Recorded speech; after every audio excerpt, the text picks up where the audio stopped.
समिति को मैं आपका स्वागत करती हूँ। आइए हम आपको सीधी तस्वीरें जिला परिषद कार्यालय की दिखा रहे हैं। देखिए यहाँ पर अभी लॉकडाउन है, उसके बारे में डीसी निशांत कुमार यादव जी अपने सुझाव देंगे। आइए हम उनसे जानने की कोशिश करते हैं कि वो क्या सुझाव देंगे।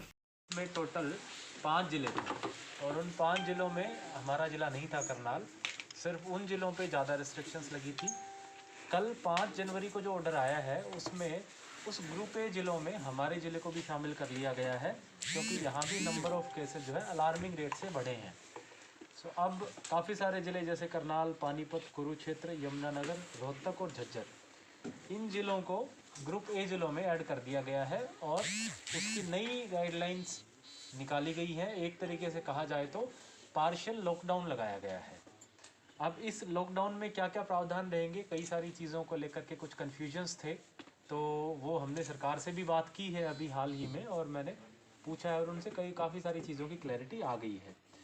सो एक जो इसमें सबसे प्रोमिनेंट चीज़ मैं एक एक करके बताते जाता हूँ। 4-5 मुख्य चीज़ें हैं। एक तो ये कि सिनेमा हॉल जो है वो पूर्णतया बंद रहेंगे। मल्टीप्लेक्स हॉल, सिनेमा हॉल ज़िले में तो वो बंद रहेगा। दूसरा, जितने भी स्पोर्ट्स कॉम्प्लेक्स हैं, स्टेडियम्स हैं, स्विमिंग पूल्स हैं, घंटे भर हमारी मीटिंग चली, इनसे बात भी की है कि भाई आप कोरोना के समय में जब सारे लोग इस महामारी से लड़ रहे हैं, जूझ रहे हैं, तब आप ऐसे समय ना तो प्रशासन के लिए मुश्किल स्थिति खड़ी करें और आप खुद अपने वर्कर्स और आंगनवाड़ी हेल्पर्स को खतरे में ना डालें। फिर भी इन्होंने बात नहीं मानी। कल हमने इनके खिलाफ मुकदमा दर्ज किया है। आगे भी हम इनको समझाएंगे कि ऐसी चीज़ों में बिल्कुल ना करें।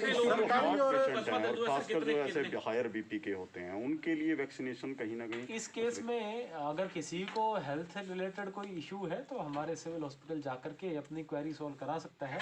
मुझे नहीं लगता कि कोई बहुत एक्सेप्शनल सर्कमस्टांसेस को छोड़ करके वैक्सीनेशन में किसी को कोई दिक्कत है। सरकारी और गैर सरकारी जो कार्यालय हैं उनमें भी पूरी क्षमता के साथ खुलेंगे। सरकारी कार्यालय में 50% कैपेसिटी के साथ खुलने का प्रावधान है। हमने, चूँकि ज़्यादातर विभागों में इतने अधिकारी कर्मचारी ही नहीं होते कि 50% पे काम चलाएं, फिर भी अगर किसी डिपार्टमेंट को लगता है कि 50% पे चलाएं तो वो हमसे कंसल्टेशन करके अपनी स्थिति बना। सर, बहुत से लोग हैं जो ऐसा देखा गया है कि मास्क लगाने से उनको ब्रीदिंग प्रॉब्लम होती है, इस तरह की प्रॉब्लम्स फेस करते हैं, तो उनका भी चलान कर दिया जाता है। तो उस बारे में कुछ कहना चाहेंगे? उन लोगों से मेरी अपील रहेगी कि जब पब्लिक प्लेसेस में जाएं तो कृपया करके ज़रूर मास्क लगाएं। ये अवॉइड करें पब्लिक प्लेसेस में जाना। अगर प्राइवेटली घर पे या कहीं गाड़ी में बैठ सकते हैं तो वो पॉसिबल है तो बेटर है, क्योंकि आप सब लोगों ने स्टडीज़ पढ़ी होंगी कि अगर 2 लोगों ने मास्क लगाया हुआ है और बातचीत भी कर रहे हैं आपस में और अगर उनमें से एक इन्फेक्टेड भी है तो